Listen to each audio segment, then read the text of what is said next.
what do you think of the skills that people should start to develop in their 20s in general to make them better human beings, more potentially open to success financially, relationship, health-wise? What are 2 or 3 things that everyone should focus on in their 20s? Well, it certainly doesn't hurt to be in good physical condition, so we can walk through it. Stop drinking too much. How do you know if you're drinking too much? You regret what you do when you're drinking. It's interfering with other important goals. It's causing you financial distress. It's getting you in trouble with your friends or your family. It's getting you in trouble with the police. Okay, so stop abusing substances if you can, right? If you see that they're hurting you. And alcohol is particularly pernicious in that regard. So, physical health. Are you in decent shape? Are you strong and coordinated? And if you're not, well, you'd be better if you were. Right. You'd feel better, you'd be more effective, you'd live longer, you'd be less sick. And you really see that mount up. Like if someone's been in shape once in their life, they age way better. And it's also a really good way of maintaining your cognitive ability. Like, you hear about those exercises that you can do online to make you smarter and keep your cognitive ability intact. Yep. Those don't work. There's no evidence that they work. People keep saying that they make you smarter, or they maintain your cognitive function. Psychologists have studied that for 50 years, hoping that one of those things will work. Trying all sorts of creative tacks, they don't work. Exercise works. Cardiovascular and weightlifting, you start to decline in your fluid intelligence at about the age of 25. And it's a linear trend downhill, and it can accelerate as you get older. It's just like this, quite ugly. If you exercise, you stave that off. So that's really useful. Maintain your relationships and foster them. So when I look at successful people, they're really good at something. They're reliable, right? You can count on their word. They're generous, and they have a wide connection network, which becomes more and more valuable as you get older. Yeah. So it's one advantage that older people really have over younger people. They have a connection network, and a connection network is huge. Well, you could be connected to 1,000 well-connected people. Okay, that means you are connected to the entire world. Right, it's unbelievably valuable.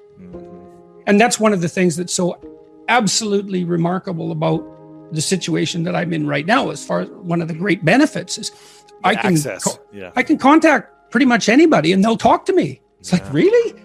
That's so cool. I'm interested in infrastructure for reasons I won't get into, but I'm interested in infrastructure development. I think it's a good method of wealth transfer. It's a good solution to the problem of inequality and employment. I reached out to a leading expert on infrastructure last week to see if he'd talk to me. I thought, I don't know anything about infrastructure except that it's worn to a frazzle and we should do something about it. He agreed to talk. And having a connection network is of inestimable value. It's huge. Reliability, generosity, you can work on both of those. Philosophical sophistication, it's very useful because it orients you properly. You have a sophisticated sense of the world. You find, for example, that doing things for other people is actually more rewarding than virtually anything else you can do. When you hear you should be of service to other people. Well, if you actually watch yourself, you pay attention to yourself and you do something that helps someone else and it genuinely helps them, I defy you to find another experience that is that satisfying. It's actually quite stunning how satisfying that is. And so that's a very useful thing to realize. Why is that such a satisfying thing for human beings? There's no better strategy for There's no better life strategy. I mean, imagine, I could give you a quick sort of technical example. So imagine I take two people and I say, okay, I'm going to give you $100 and you have to give some of it to the person right beside you. And they can either agree or disagree with the split, but if they disagree, you don't get anything. Okay, so a classical economist would say that the person should take the 100, offer the person next to them $1, and the person should accept it because why not? They get $1 instead of nothing. And that's the solution. But what happens is that if you don't offer that other person something close to 50-50, they're likely to tell you to go to hell. Yes, yeah. Very. And then you think, get nothing. You get nothing too. You think, well, why would people do that? Because they just reject $50 and who cares? And the answer is, well, we don't just play one game with other people. We play a repeating game. And so imagine we did this. So imagine it's a crowd and they're all watching you. And I offer you $100 and you have to share it with the person next to you. And you say, would you like to take $70? And the person says, well, I'm not sure that's fair to you, but if it's okay, yes. But then everyone else sees that. And now they all have an opportunity to pick who they're going to play with next. Well, you're not going to get picked last, are you? Remember what you told me? You didn't want to get picked last, right? I did not. Okay, so what you did was you turned yourself into an athlete. A machine. Okay. That was always going to get first. Okay, great. So, but imagine we expand that game. Yes. And we say, you want to be the person that everyone wants to play with. Yep. Well, then all you have in your whole life is invitations to play. Well, how are you going to be that person? Be productive, straightforward, generous. Make everyone else better around you, and they're going to want to play with you. Absolutely. So there you go. And then you get to play. Yeah, exactly. Well, how is that not the best possible deal? It's clearly. See, so the if the ethical argument is put properly, it is by far the most compelling argument. It's like if you want to have everything you could possibly want and more, then be a good person. The better a person you are, the more likely that is to happen. That doesn't mean that you're completely protected against getting cut off at the knees, but there's no better strategy. That's it. And you can even think about it selfishly, and I talk about this to some degree in Beyond Order. Let's say that you want to be selfish. You think that's the best possible strategy. Why should I care about others? Okay, let's say you should only act in your own best interest. Well, then it's like, well, what's your best interest?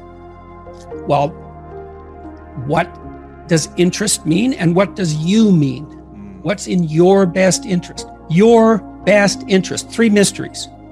What's best, what's interest? Okay. Well, there's you, but you aren't just...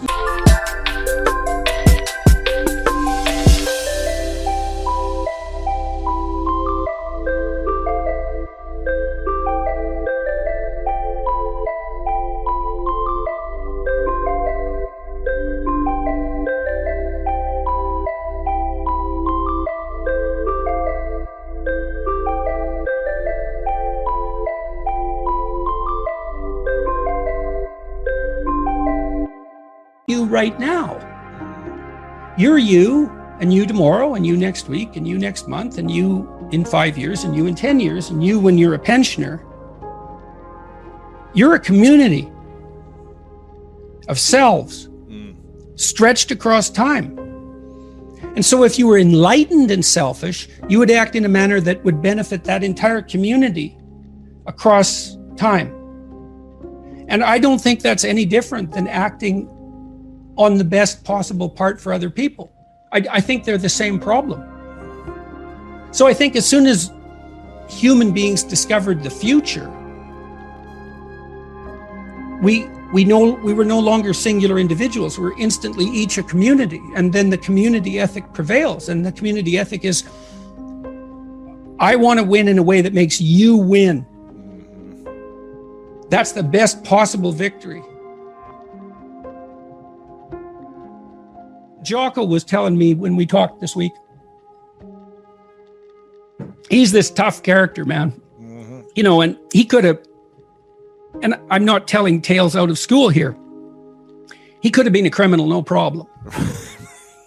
And he knows that perfectly well. And I'm not saying, I'm not saying that as a slur on his character, partly because I believe the Nietzschean dictum that a lot of morality is just cowardice.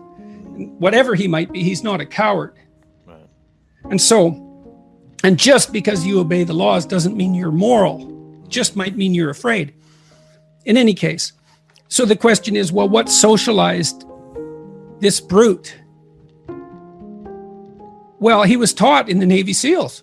Yeah. Take care of your team. That's your fundamental purpose. And he noted, and we had a long discussion about this, the successful guys, man, they've got your back. Wow. Right? You know that above all. Yeah, and if you aspire to a leadership position among those brutes, let's say, and you aren't someone they know to have your back, they're not following. You're not going to make it. Yeah. You're not going to make it.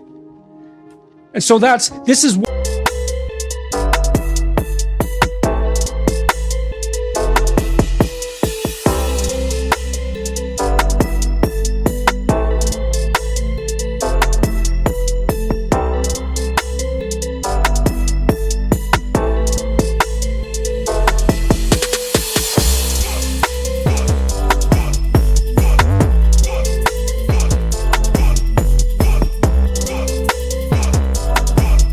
why the discussions of power that are so prevalent in modern culture bother me so much. It's like, you think male hierarchies are predicated on power?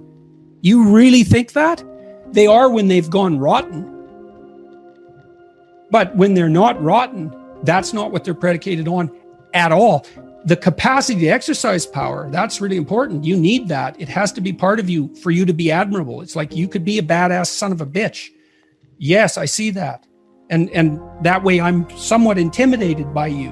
And that's actually a testament to your moral virtue, that you have enough force and power to be intimidating. But then if you can encapsulate that and take that potential for power and harness it to this broader good, well, that's unstoppable.